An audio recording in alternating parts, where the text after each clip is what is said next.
करते हैं। जब आप अपने को भूल जाते हैं तो आप दुखी सुखी आपको दिखता है, अपने अंदर कमी आपको दिखने लगती है। मैं बहुत छोटा हूँ, मैं बहुत निर्बल हूँ, मैं बहुत कमजोर हूँ।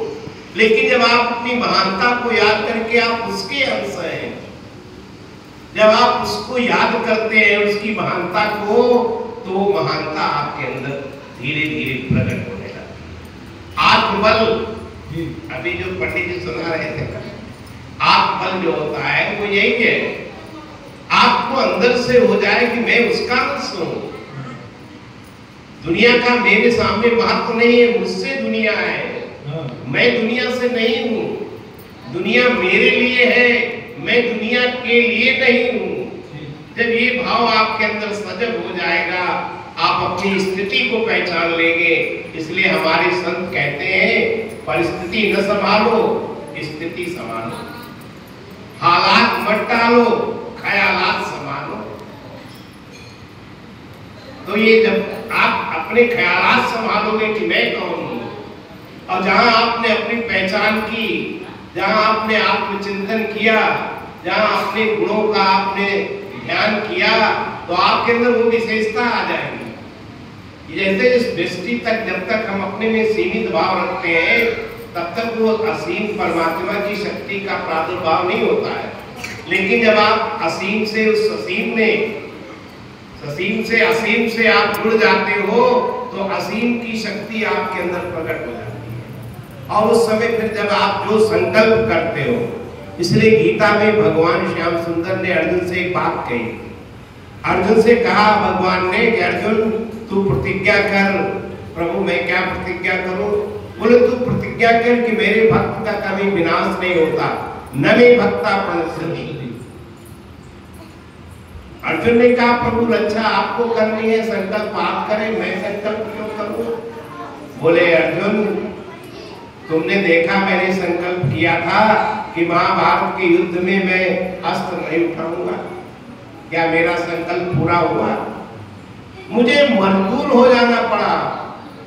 पितामह भीष्म के बाणों से जब तुम्हारा शरीर लहूलुहान होने लगा, तो मैं कुछ न मिलते हुए रथ के पहिए को उठा करके दौड़ पड़े। तो मेरी प्रतिज्ञा का कोई महत्व नहीं।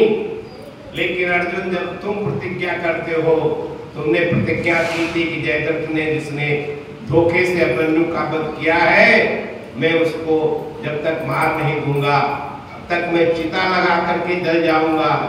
और अंत में तुम्हारी प्रतिज्ञा पूरी करने के लिए मुझे सूर्य की गति रोकनी पड़ी,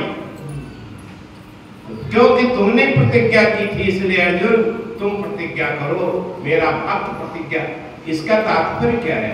इसका तात्पर्य ये है कि जब आप अपने अंदर प्रतिज्ञा करते हैं, ठाकुर जी की शक्ति आप में प्रकट हो जाती है। समष्टि में जो व्यष्टि जब समष्टि से जुड़ती है, तो व्यष्टि में समष्टि की शक्ति आ जाती है।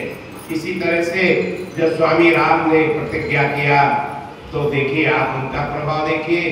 विवेकानंद ने भी प्रतिज्ञा किया, तो उनका प्रभाव देखिए। इस संतों के अंदर जो सामर्थ्य है वो कहाँ से आती है? वहीं से आती है। भक्तों में जो बल है वो कहाँ से आता है? उसी के अंदर से आता है। इसलिए हम आप सब उससे जुड़े और उसकी शक्ति को अपने में अनुभव करने का प्रयत्न करें। आप उससे अलग नहीं हैं।